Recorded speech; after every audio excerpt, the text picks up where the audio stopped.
Want to learn how to upload your gaming videos properly so you can get more views and subscribers? Well, in this video, I'm going to walk you through step by step the exact process I would use to upload and post my gaming videos. Also, I'm going to reveal how to fix one of the biggest mistakes gaming YouTubers make when they post their videos, and this mistake stops them from getting any views or exposure. So, my name's Marcus Jones. Let's get stuck into this video. So on YouTube, you're going to come to this little camera icon, click on it and select upload a video. And once it loads up, what you're going to do is drag and drop your video. I'm just going to drag and drop this dummy video that you want to upload onto this page. Simples. When we do that, we're going to be sent to an upload page that looks like this, where our video will start uploading, and you can track its progress via the progress bar down below.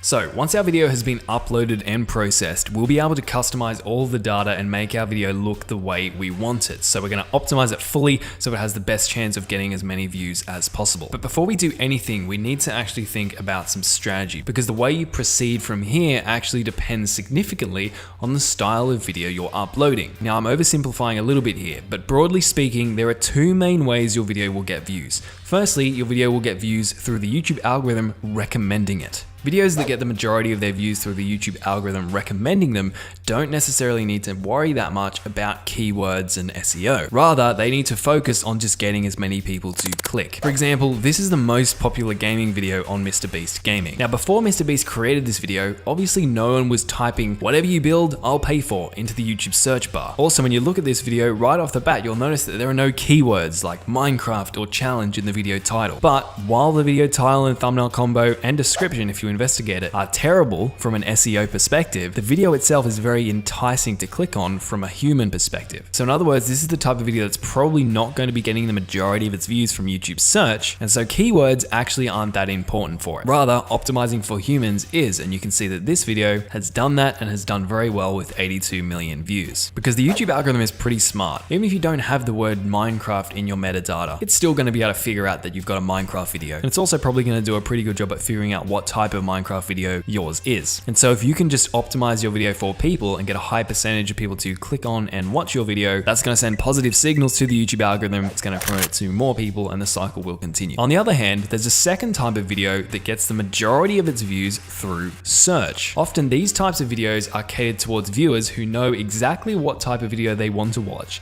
and they are specifically searching for it on YouTube rather than just letting the YouTube algorithm serve them any old video on their homepage. A great example of this is how-to, tutorial style videos. And to give you an even more concrete example, the video you're watching right now, while it's not exactly a gaming video, is a perfect example. I'm willing to bet that most of you guys, because of the style of this video, found this video through YouTube search, because you were searching trying to learn how to properly upload and post your video. And for the small percentage of you who did find this video through your homepage, I just feel sorry for you. You must have an incredibly boring YouTube homepage. Anyway, even though these two styles, recommended videos and searchable videos, are distinct, it can be possible to have both, but usually you have to pick a side. So the first step before you optimize any metadata is you want to take a look at your video and think realistically about its style and what is the most likely way people are going to discover it. Ask yourself, and maybe even do the research if you have those skills. Are people going to be searching for this video on YouTube, or is this the kind of video that people don't know they want to watch until they actually see it recommended to them? Having good answers to these questions will help you optimize your video as we move through the following process. Now, for this particular tutorial, let's pretend we've done some brainstorming and some research, and we expect to get the majority of our views from YouTube search. And so we're going to pay a decent amount of our attention to keywords. So the first step in optimizing our video is to work on our title. We need to title our video in a way that viewers actually read it and know what our video is about. But because this is a searchable video, titles are also really important for SEO, and including keywords in our title will help our video rank higher in search for the search terms we're trying to rank for. So if there's a particular keyword phrase that you expect the majority of people are going to be typing into YouTube when they're looking for your video, you want to include that in your title. Moving on, our description. Now, the description is actually really important, because it's not just for describing your videos, although it is quite helpful in that respect, but your description does a similar thing to your title. YouTube actually scrapes your description for keywords, just like the title. So when you're describing your video here, if you're trying to show up in YouTube search, you want to try and include the keyword phrase that you're actually trying to show up and rank for.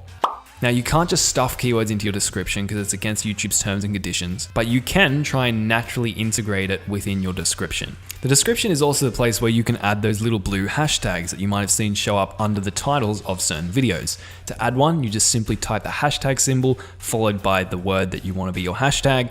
And when you publish the video, that hashtag will show up underneath your video title. Finally, the description is also a place where you can add chapters, which you may have seen other creators use to break up and segment their videos kind of like this. To add chapters, what you want to do is type timestamps in your video followed by the corresponding title of each chapter. And when you publish your video, YouTube will take the play bar and segment it out into the chapters that you've selected. Now let's go a bit down further to our thumbnail. So here we can add a custom thumbnail. We just click on this button, it'll open up a box and we can select an image like this. So now you can see that I have my dummy custom thumbnail added, and this thumbnail is going to be the main thing that's going to show up on YouTube when people see my video listed there. If we go down a little bit further, we also have playlists. If you've created playlists for your channel, you can click on this button, a list of your playlists will show up, and you can add your video to the most relevant playlist for you. However, in this particular example, this channel doesn't have any playlists, so when I click on this, the list is going to show up blank. The next important thing we have to look at is copper. It's important that you select the correct option here because it's going to significantly impact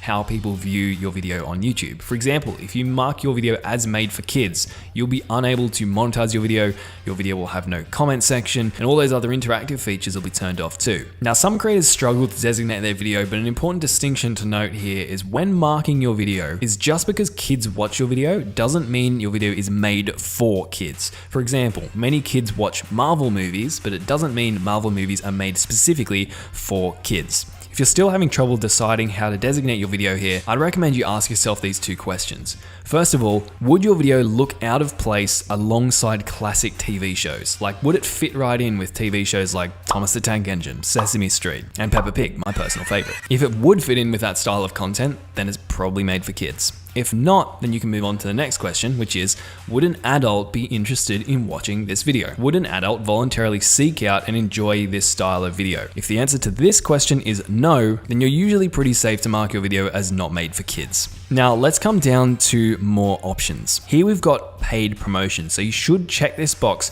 if you're creating sponsored content, which basically means that someone has paid you either to create this specific video and promote a product in it, or even just to place a product within your video to subtly promote it to your viewers.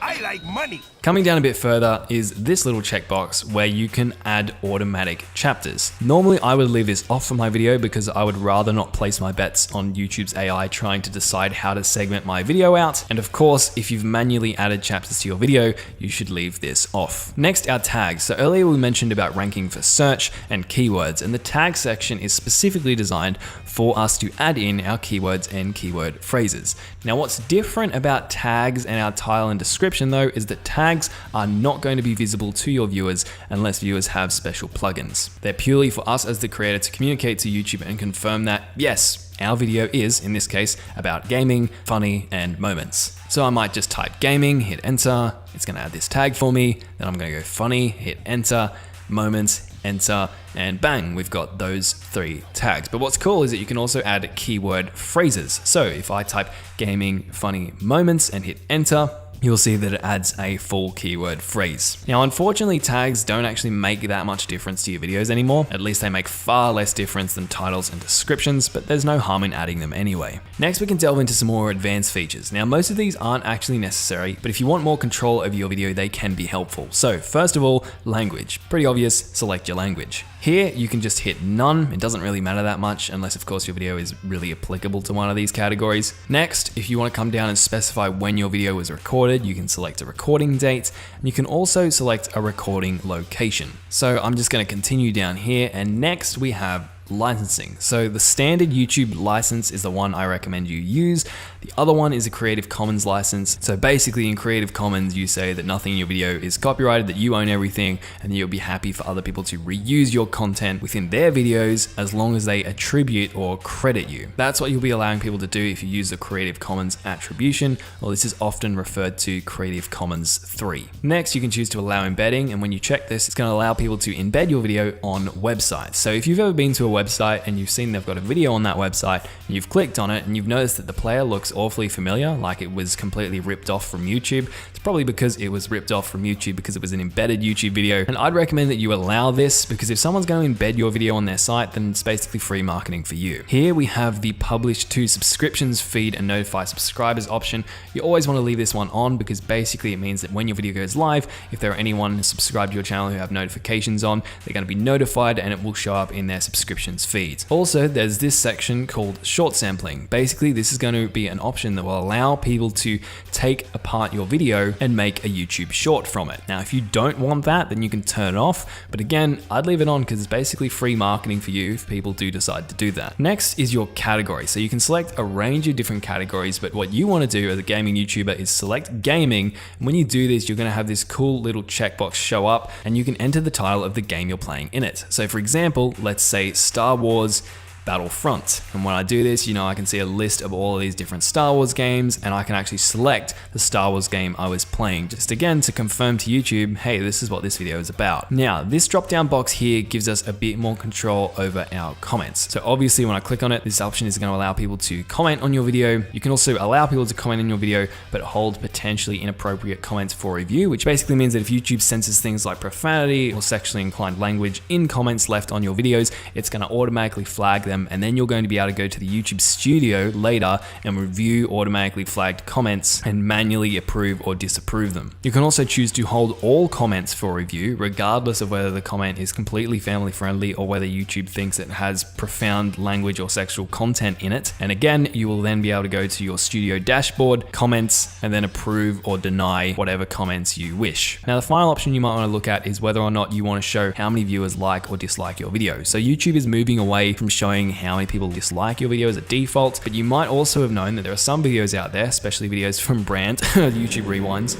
that get a lot of dislikes. And so the creators of those videos often will uncheck this, which means people won't be able to see how many likes your video has actually gotten. It'll just show like and dislike, kind of like this. So once you've set all the settings here, you can come down to this next button and hit next to go to the next page. Now, in this next step, you can choose to add subtitles. I almost never do this, but if you want to do it, go for it. You can also choose to add an end screen, which are those clickable tiles that show up at the end of a video, and you can click on them to go to other videos, to go to websites, or to subscribe to that creator's channel. So for example, if you click here, hit the add button, you'll be able to add a subscribe button, or a video or multiple videos if you want to. So once you select your end screens, you can click and drag them around into a custom position if you like. You can hit save on that guy and move on to the cards section. This is where you can add those little annotation things that pop up on the top right hand side of videos that viewers can click on during your videos. Now in this case, I'm actually not going to add any cards because, to be honest, often you don't really want to add cards to videos because you want to try and get people to watch your video in its entirety without clicking off. So once you've done that, you can come down and hit next to go to the next page. You now have checks. This is where YouTube will ding you if there are any copyright issues or content ID claims in your video. And here you can see on this particular dummy video, YouTube has picked up that I'm using a copyrighted song in my video and it's hit me with a little claim. If I click on see details here, it's going to tell me, hey, we've noticed that you're using this Protectors of Earth song during this little portion of your video. Now, getting a content ID strike like this isn't the end of the world. It sounds intimidating, but I can leave this video with this song in it just like it is and publish it. And in the majority of circumstances, all YouTube's going to do is play ads on that video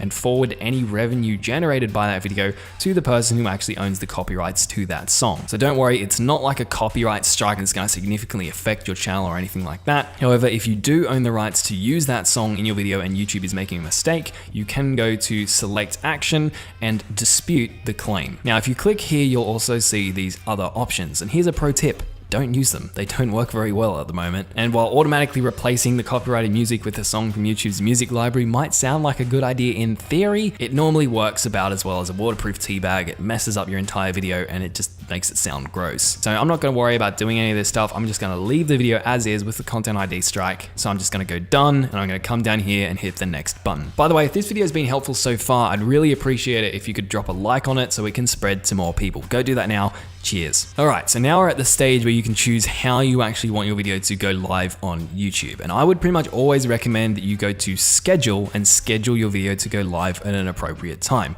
And it's best to do this because, firstly, if you can choose when when you want your video to go live, you can set it to go live at a specific time that you think the majority of your viewers will be most likely to be online. And secondly, if you schedule your video to go live at least a few hours into the future after you've uploaded it, this will give YouTube extra time to process your video in the back end. So basically when you post it to viewers, it's going to look higher quality. Now you might notice there's also a premiere option, which sounds all fancy smancy, and basically if you check this box, your video is going to go live on your channel, but people won't actually be able to watch it until the time you set. If people do click on it, they're just going to see a countdown timer that's going to show them when the video is actually going to go live. Also, when the video does go live for the first time, the premiere feature will mean that people will be able to see and interact with a little live stream chat as they all watch the video live together for the first time. Now that all sounds really exciting, doesn't it? But the premiere feature is kind of overused right now, so it sounds special, but unless you're like a larger creator or you're posting a very special video that people have been waiting for and you're trying to throw fuel on the hype fire, I'd probably recommend just scheduling your videos as regular videos. That way, if you do have a particular special video that you want to put out down the track, you can use a premiere feature, and by then hopefully you've accumulated an audience, and by premiering it, it's going to stand out from the rest of your videos and make more of an impact. So from here, you can just click schedule. The video will go live at the time you've selected and you are good to go. But I want to address something real quick. See, here's a secret. Uploading and posting your video properly is important, don't get me wrong, but it's only one small piece in the YouTube success puzzle. Because you can be the most knowledgeable YouTube expert in the world, and you can optimize your metadata and upload your video perfectly, and that's still not going to guarantee your success if you're not doing all of these other things I share in this video. So if you would like to build on what you've learned and get a proven holistic approach that I've used to literally get millions of views on my gaming videos, click the video on screen right now before it disappears, and I'll catch you there.